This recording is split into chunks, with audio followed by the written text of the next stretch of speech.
Welcome to You Decide. I'm your host, Errol Lewis. The big news, and it's international news, is that 33-year-old Zohran Mamdani, an assemblyman, meaning he served in the lower house of the state legislature, has accomplished what seemed unthinkable just weeks ago. He defeated former Governor Andrew Cuomo in the Democratic primary for mayor. This is big news. The victory seemingly came out of nowhere. Back in February, Mamdani was polling at 1%, and he went from 1% to 43% in victory in less than 6 months. That doesn't happen very often, folks. One reporter who was there and chronicled a lot of this and spotted the signs of this upset is our own Ayanna Harry. She was out on the campaign trail, pounding the pavement, giving up her weekends, running around after church, catching Andrew Cuomo and watching this all unfold. So we're going to look into what this all means, how it happened, and give you a look behind the scenes at the same time. Ayanna, thank you for coming by. Thank you for having me. Absolutely. So throughout the campaign, Andrew Cuomo was avoiding contact with the press. Yes. So actually take us behind the scenes of what it was like trying to cover it. Some days he wouldn't really tell you his schedule. Correct. Other days Most he wouldn't days. tell you. Yeah. So how do you make that happen? Yeah, a lot of phone calls and a lot of advocating for access on behalf of New York One. So, I wake up in the morning and the first thing that I would do is call Andrew Cuomo's campaign and reiterate our interest in sitting down and speaking with him and having a one-on-one. Andrew Cuomo made the strategic decision, he and people in his campaign, that he wasn't going to be out there, that he wasn't going to, aside from, for the most part, going to churches on Sunday mornings, he wasn't going to be going to local parades and shaking a lot of hands. He wasn't showing up at subway stations or even forums where other candidates were going to be to share his platform with other people. So that did make getting access to Andrew Cuomo a bit of a challenge. What do you think that was about? Was it them not telling you where they were going, or were they just not going? At the end, they were not telling us where they were going, but at the beginning, they just were not going. And a source in the campaign told me, quite frankly, we bubble wrapped him way too much early on in the campaign. So I do think that they realized that there wasn't enough access. What's unclear to me is whether or not that was a decision from the campaign or a decision from Andrew Cuomo himself. And it may have been Andrew Cuomo feeling like this thing is in the bag. We have universal name recognition here in New York. Let's just not rock the boat and cruise to a victory on primary day. Okay. I will say for the record, 3 different people very high up in the campaign promised me interviews with the candidate. I never got a chance to talk to Andrew Cuomo until we were in the debate and I had to ask him questions in front of everybody else. I don't know what that strategy was supposed to yield for them. Do you think this was him not wanting to be confronted or trying to just kind of cruise through and hope that nobody noticed? And then I think he was trying to cruise through, hope that nobody noticed, but also he doesn't want to be confronted. Although I will say, when he has taken questions in gaggles with other reporters, and even, in my interviews with him, he does just okay on the tough questions. He knows how to handle himself. He's been doing this a very long time. I haven't seen a moment where someone asks him a tough question and he's stumped or really has a major misstep. He knows how to handle himself. And so I think, perhaps either he or the campaign should have had a little bit more confidence in putting him out there, letting him address the issues, answer the questions, and let the voters decide. Right. He'll answer the question. It may not be smooth. It might not even be truthful, but he will give you an answer. Yes. What were the effects, do you think, of the super PAC? There was this outside group that raised, in the end, I think, well in excess of $20 million and spent it on his behalf. Did that seem to act maybe as a security blanket or a safety net for them? I think there need to be several questions on whether or not that was money well spent. It seemed like they were spending money and running a campaign that might have been effective 20, 25 years ago, but wasn't going to be effective in the current political landscape that we have right now. So in terms of, the work that Fix the City did, lots of TV ads, lots of mailers. We know, unfortunately, here at Spectrum, we know folks are cutting the cable cord, right? Who's still going to the mailbox every day and checking. Look, everybody's paying for everything online. You got automatic pay. And at one point when we were out on the campaign trail with Andrew Cuomo, we did see a woman with a Cuomo for Mayor t-shirt and it said Fix the City under it. And he ran into her. It was a moment. But I really didn't see Fix the City launch a robust ground game to connect with New Yorkers, to get the message out there in a meaningful way. So a lot of money spent. But I don't know if it really translated well. And also, I think there was some backlash over how much money was being spent. I think that rubbed a lot of New Yorkers the wrong way. And the controversy over that mailer that never went out, but where Zohran Mamdani, his skin was darkened, his beard was lengthened. New Yorkers are pretty smart. When they hear that something like that is going on, it does rub some people the wrong way. Yeah, at a very basic level, and I'm not, I've never been paid to be a strategist, but they were around 40% when they started as far as their approval. And then they spent millions of dollars and they were still around 40%. I would think that they would say, well, wait, we need to do something different because we just threw a ton of money into an advertising campaign that doesn't seem to have moved the needle. Yeah, it just seemed like a really antiquated strategy and approach to campaigning. I don't recall seeing any Fix the City, social media ads. It just seemed like there needed to be volunteers, people out and about in the neighborhoods. If it wasn't going to be Andrew Cuomo, send other folks out there. And you know who did that and did it well? Zohran Mamdani, Sure, right? That's what he did for months. And that's part of I think, one of the key ingredients to his victory. So yes, that's right. No, you got to find people where they are. I don't know about you, but for me, snail mail is for making sure I don't miss any bills or legal notices, like the water bill or something like that. It's mostly just defensive. Once in a blue moon, you get a greeting card from a relative, usually my older relatives. Yeah. But other than that, I'm not looking for any real information. No. Yeah. No. Interesting. And it doesn't engage with people. It doesn't speak to who you are, what you're going through. It's just a piece of paper in the mail. It's easy to throw out. So primary night, the polls close at 9 o'clock. You were on site at the Cuomo headquarters at the Carpenters Union. At what point did you realize, whether they did or not, that this wasn't necessarily going to go their way? Well, I realized it before we got to the Carpenters Union. The moment I personally felt that Zohran Mamdani was going to win this race was the day I covered the Mamdani AOC rally. I called my husband that night and I said, I think Zohran Mamdani is going to win. Just because the level of enthusiasm, not just the number of people, the level of enthusiasm, they were being so thoughtful and engaging folks, signing them up. Okay, which shifts will you be taking to canvass this week? So that was a moment when I thought Zohran Mamdani would do very, very well. I wasn't sure he would necessarily win on primary night. But I would say once we got to around 9:30 and numbers started to come in and they just didn't seem to move for Andrew Cuomo, I heard, no one's going to reach 50% tonight and we have to wait until, all of the ranked choice voting tabulations are factored in. I was hearing that and folks were trying to sound a little upbeat. And then Cuomo surprised us all and walked onto the stage and gave that concession speech. But I will say right before that, myself and several other people, we were speaking with, his campaign spokesperson and asking, is he even going to speak tonight? Because, we were starting to wonder how this would all unfold. But he surprised us. We were told, within the next hour. And then 2 minutes later, he just walked on the stage and gave that speech. Well, I mean, this is the thing: is he really doesn't get managed, right? A lot of the people who are working for him are 10 years his junior, 20 years his junior, don't have nearly as much experience, and he kind of runs his own campaign to a certain extent. Yeah. This is it's usually considered a mistake, by the way, to do that, but he was definitely calling the shots. And I could hear the frustration from campaign staffers at times that I think some of them did realize that it was hurting them by not working with the media, but not giving people, a heads up of where they'll be so that they can come out and get some video and interact with him. Zohran Mamdani is leading these newscasts because he's open and accessible, and they recognize that it was hurting them, but they also didn't have a vote. What do you think it was about Mamdani's message that caught on? Or was it the message? How much of it was style? How much of it was the policy? I think it was a factor of things. I think, one, the ground game, speaking to people. The first person to ask me about Zohran Mamdani, I had to think about it, was back in February.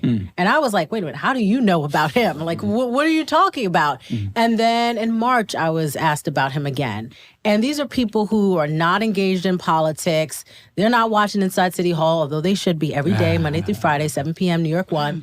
But I was just, in fact, I was at a Cuomo campaign event, and I asked a gentleman there, can I interview you to talk about why you want to support Andrew Cuomo? And he whispered to me, he said, and this was a bishop, African-American bishop at a church out in Queens. He said, actually, I'm thinking about voting for Zohran Mamdani. Kind of whispered it, and that was back in March.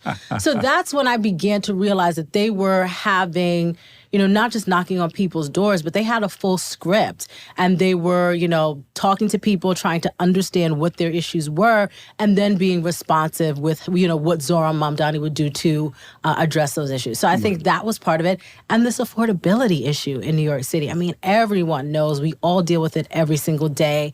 He just spoke to it in a way with vision, not talking about what he did in the past, in part because there's not a lot that he did in the past, but he really spoke with a vision that was clear, easy for people to understand, and I think that latched on.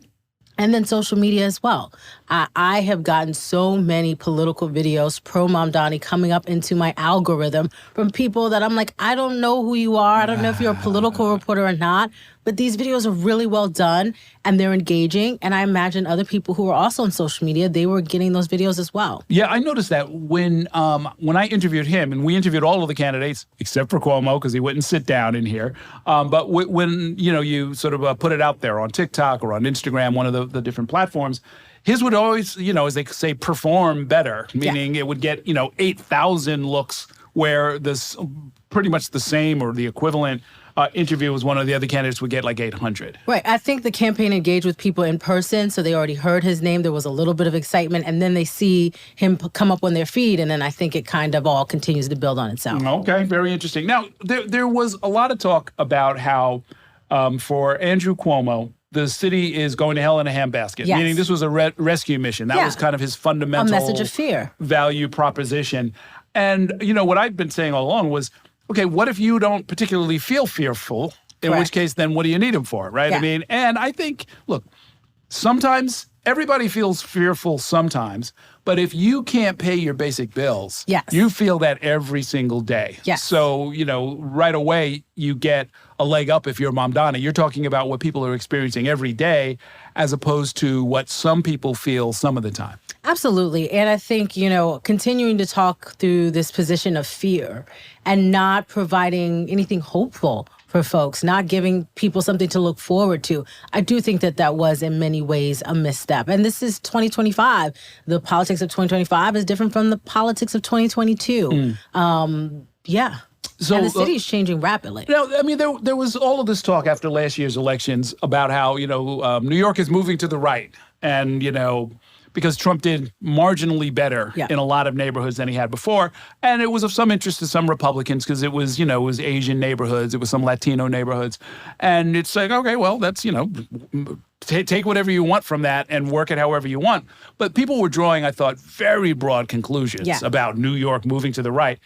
I don't think Mamdani's victory means New York is moving to the left. It means a really talented candidate with a really good organization and a message that sold well happened to win an election. I don't know if I would go much further than that. I agree. Also looking back at the election results in November, a lot of Democrats in New York City stayed home. So I don't necessarily think that this was a message that Republicans are doing great. I think it was a message that Democrats were dissatisfied with their options. And so in November, they just chose to do something different on that Tuesday as opposed to going out and voting. And it's just been so interesting to see all of the national and international attention on this race and folks trying to understand, where is this party of Democrats going? Who do we invest in? Who should be the next round of candidates? We did something for the other show, The Big Deal, on South Asian voters. And we did it from a national perspective. And it was actually the first of our segments to legitimately go viral, 10,000 views overnight, kind of thing. And it was, it was an indicator. I'm like, this is a dynamic community that probably doesn't hear its concerns talked about. And so a lot of people looked at it. We did a segment on primary night, as a matter of fact, in the early part of the show, where we brought in some of the strategists from the Muslim Democratic Club and so forth. And sort of similar thing, that there's a dynamic, explosive entry into politics by immigrants. I've seen it before. I've seen it when we call them Russians, but they're actually Ukrainians down in Brighton Beach. Finally started getting elected. That's like 20 odd years ago. I saw it with John Liu, first Asian American to win citywide office. And I just watched the excitement in all kinds of, he's from Taiwan, but people from Korea, people from mainland China, people from everywhere just flocked to him. I mean, it was amazing to watch. And I'm seeing this with the South Asian communities. Absolutely. They are flocking to Zohran Mamdani. Yeah, and I think in part, some of the rhetoric from, for example, Fix the City, that draft mailer, it had a very negative backlash within those communities. Some of my friends who are South Asian, Muslim, they say to me, I feel like Zohran Mamdani is continuing to get a certain line of questioning only because he is brown and he is Muslim. And so I do think that there was some mobilizing behind Zohran Mamdani, in part because he was a voice, he was active representation, listening to communities' needs, but also people felt like, we need to step up. This is our moment. This man is under attack simply because of who he is, and it's not right. Yeah. And since we're on the subject of sort of the tribal politics that make up New York politics, when it comes to black votes, and I kind of gave him a little grief for this. I'm like, Mr. Mamdani, you were born in Uganda. You majored in Africana Studies. And for some reason, you're getting absolutely nowhere with black voters. And his middle name is Kwame, named after Kwame middle name Nkrumah. Kwame and Nkrumah. Right, Yeah. right. And yet, he doesn't seem to have the kind of organic connection that he has to a lot of other communities, or at least nothing comparable to Cuomo's, and who apparently, according to the New York Times, I think had the numbers, outperformed Mamdani by 20 points in black communities. You saw him at a lot of churches. I did. Cuomo did. I did see Andrew Cuomo at a lot of churches, and there was a warm reception to him, but I do think that, even within black churches, there is a real generational divide, right? I don't know if we're seeing younger black New Yorkers in the churches every single Sunday, particularly after COVID, where, there's a lot of bedside Baptists at this point. People are watching virtually. Yeah. It's just a new way. So going to church, being in service every single Sunday, I think there is a generational divide. And I will say, I have seen black younger New Yorkers excited about Zohran Mamdani. So I think he hasn't made full inroads. And it's tough because you're talking about folks who perhaps Andrew Cuomo and his father before him have been coming and visiting their churches for generations. Perhaps when he was governor, he helped with funding for the church to, open up a school or launch a project. So there is a long history there. And part of, I think, the connection that Andrew Cuomo has with black churches is during COVID-19, he really focused on churches as a mechanism to give out PPE, hand sanitizer. That's where a lot of the early COVID testing sites were set up in communities, were in churches. So I think because of that, people who have a close relationship with your church community, they felt like, he was there for us. If I needed a COVID test, I just went to my church. And so I think that's part of that connection. But, it's hard to keep that relationship going. Well, and as you point out, I mean, just on any given Sunday, church attendance is going to skew female and it's going to skew older. Yes. And so that's kind of what Cuomo was relying on. Let's talk a little bit about where things head next. This November, the general election, we know now that Mamdani, or we're fairly sure that Mamdani is going to be the Democratic nominee. He will have the Working Families Party line. I can't see them taking that away from him at this point. We already have a Republican nominee. That's been settled. It's going to be Curtis Sliwa. In theory, Cuomo could continue because they created an independent line, right? I don't think for a minute that he's going to do that. What do you think? I agree. I think it's highly, highly unlikely. This was a pretty decisive loss for Andrew Cuomo. And we're seeing Democrats consolidate behind Zohran Mamdani pretty quickly. I mean, messages of congratulations coming in from Bill Clinton, Hakeem Jeffries, Kathy Hochul. Those are some pretty moderate names all stepping up to congratulate him. So if Democrats in New York are standing behind Zohran Mamdani come November, I think it's going to be pretty tough for Andrew Cuomo to, siphon away votes from Democrats, and there's not enough. It'd be a tough path to rely on Republicans and independents. It is such a tough business. I mean, I was talking to you live while the evening was proceeding, and something I always get tickled by is that if somebody's a winner, everybody's piled up on the stage around them like they were just there all along. When in reality, you and I know, they're actually waiting in a car around the corner. They're looking at the results and trying to figure out whose headquarters they're going to go to. Yeah, and a lot of those folks did not get out of the car in Lower Manhattan in the West Village for Andrew Cuomo's. I mean, there became a moment where I was like, wait a minute, where's Congressman Espaillat? Where's Rodney Spachat? where is everyone? All these people who called for him to resign 4 years ago, then turned around and endorsed him and were out in their neighborhoods and communities fighting for him. Mm-hmm. Where are they? Gone. Yeah. Gone. Let's talk a little bit about winners and losers. This is one of my favorite parts of this kind of thing, meaning other than the people who are on the ballot, right? My first winner, Muslim Democratic Club. Coming up, big winners. I mean, when they first formed, I think it was about 8 years ago, and they asked me to moderate a forum at NYU for all of the candidates that year. I think it was 2013. And it was interesting to me. I thought it was a great idea for them to, if you're not getting served by your local club, form your own club. That's the way it goes. And now Zohran Mamdani, a former board member of this club, Ali Najmi, his attorney, who's a member of that club, they hit one out the park. Yes. I firmly agree with you. Yeah. Electoral alliances come up a winner, right? I mean, the connection with Brad Lander, even though it hasn't, quote unquote, been activated because we haven't done the ranked choice calculation, but it really was crucial. And it was probably what convinced Andrew Cuomo, there's nothing here for me. It's time to go home. Yeah, I call it the bromance between, Zohran Mamdani and Brad Lander. You see the two of them riding down the street on city bikes. They're sitting up with Stephen Colbert. I think that gave a lot of New Yorkers some comfort, perhaps people who were a little worried about voting for Zohran Mamdani and where his, views land in terms of Israel, to see Brad Lander, a very, proud Jewish New Yorker, someone serving in elected office, saying, this guy, we may not agree on everything, but this guy is good with me, same as John Liu did. I think that, gave some people a little permission to go ahead and vote for Zohran Mamdani. Yeah, Brad Lander came up as a big winner, although it was, it's kind of hard. You could read on his face how crushed he was. Yes. That he didn't do better, that he didn't win, that he gave up what was essentially a safe seat as city controller, and is now going to be not quite on the outside looking in. Actually, he could probably get whatever position he wants. I see in the first deputy mayor, Brad Lander, wouldn't be surprised. Yeah. Although, or senior advisor. Yeah. Or maybe a commissioner. Maybe you don't want to be in City Hall, right? It's going to be kind of funky down there. I can tell you that for now. Alexandria Ocasio-Cortez. Oh, huge win for her. Yeah. This goes to show that, there have been questions. Does she have this huge national appeal, but then not have the real pull here at home in New York City? That question has been answered. Yes, she does. Yeah. Yes, indeed. Yes, indeed. Losers.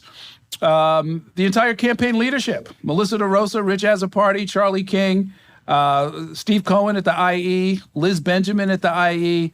All of the people who were supposed to be the brain trust making this thing happen. Yeah, it's a new day in New York City politics, and we have to continue to evolve, all of us. And I think that campaign, it felt like just an antiquated campaign that they were running. Yeah, indeed.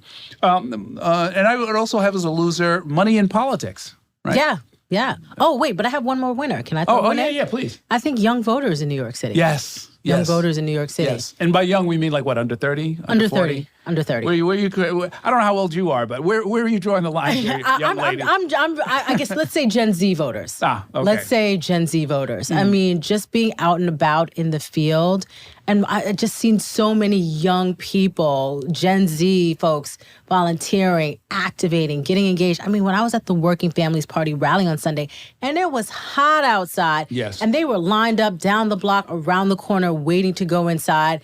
And again, I called my husband. I was like, I think young voters are going to teach the city a lesson about their power in this election. So I do think that young voters are a big part of why Zohran Mamdani did so well. And it's interesting because the question then becomes, will they aim that kind of concentrated force at whatever target comes along, or was Andrew Cuomo uniquely a figure who represented the last 40 years of politics so that they could really just take a swipe at all of it at once? I think it was in part Cuomo, but I think a lot of it was just Zohran Mamdani really spoke to them and inspired them and gave them something that they felt like, because I think being against Cuomo doesn't necessarily inspire you to go out and register if you've never registered before, or vote in a primary if you've never voted in a primary before. So I do think that Zohran Mamdani, he does have a bit of a star quality to him. Remember, he was a rapper, and, I think he has a star quality, and I think that all factored in. Yeah, no question about it. I went back and looked at my interview. It's still kicking around on the web. Maybe I'll post it for the podcast.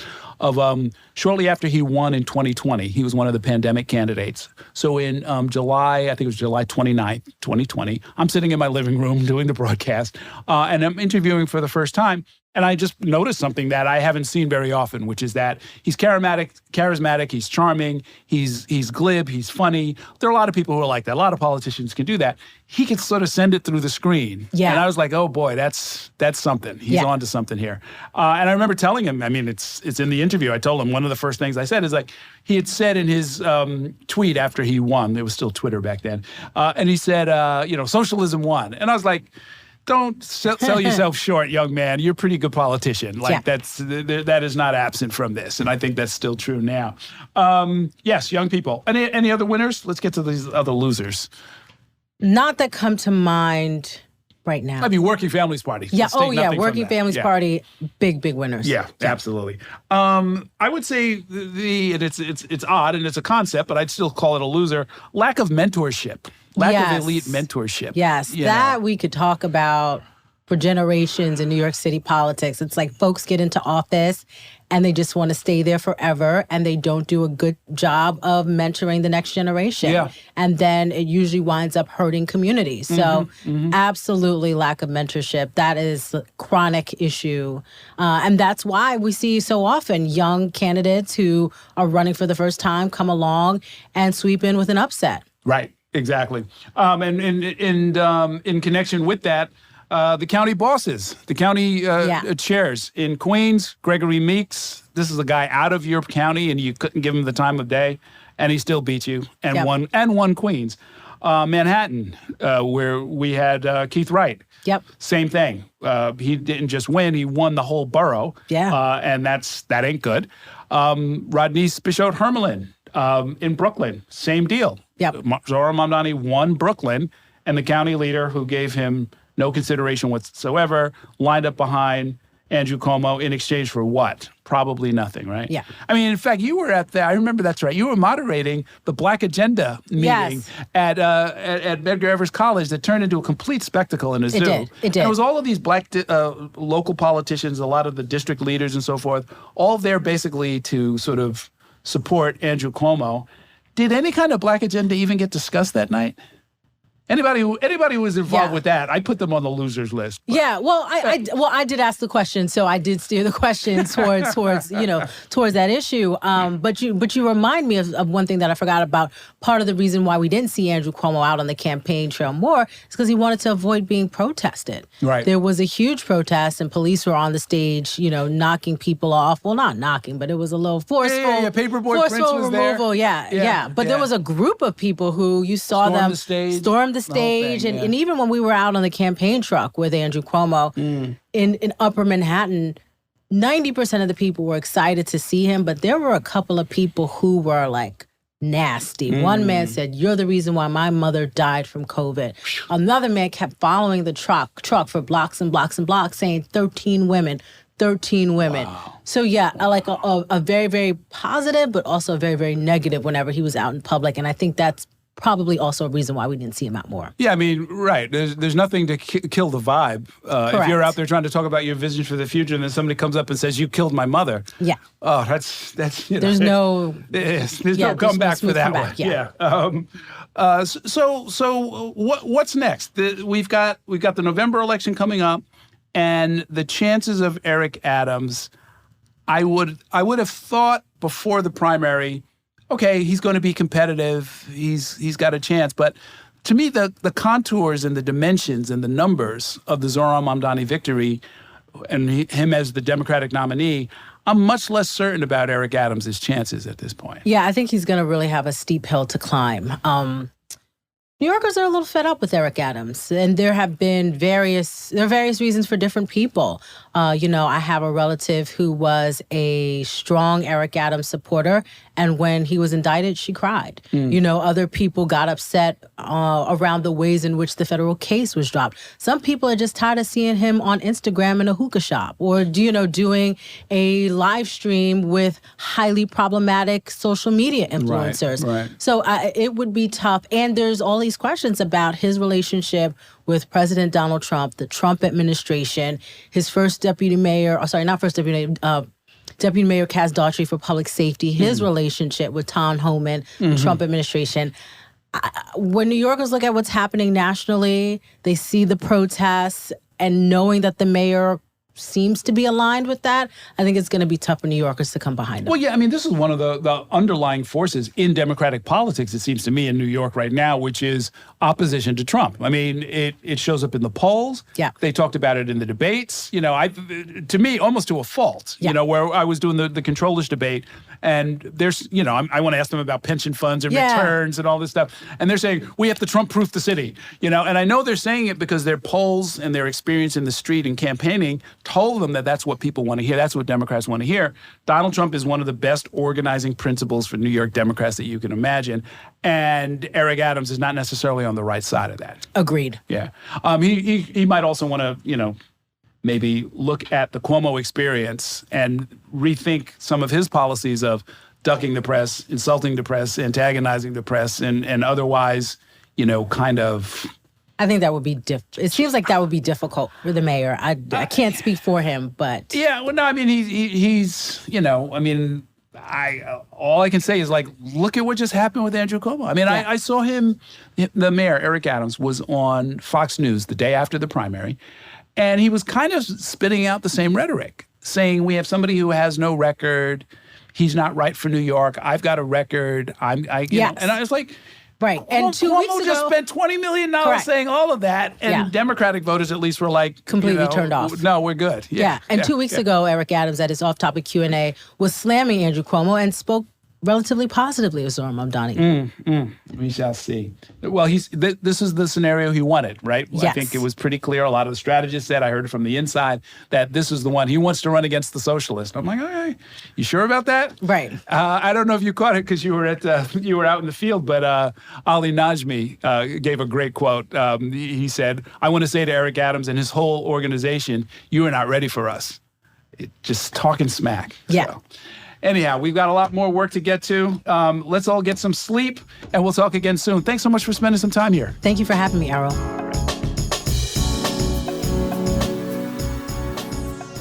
If you want to keep up with what's happening in New York politics and hear more conversations with the people shaping the future of New York and beyond, subscribe to our channel. And let Spectrum News be your resource for balanced, in-depth political coverage, elections, and issues that matter to you.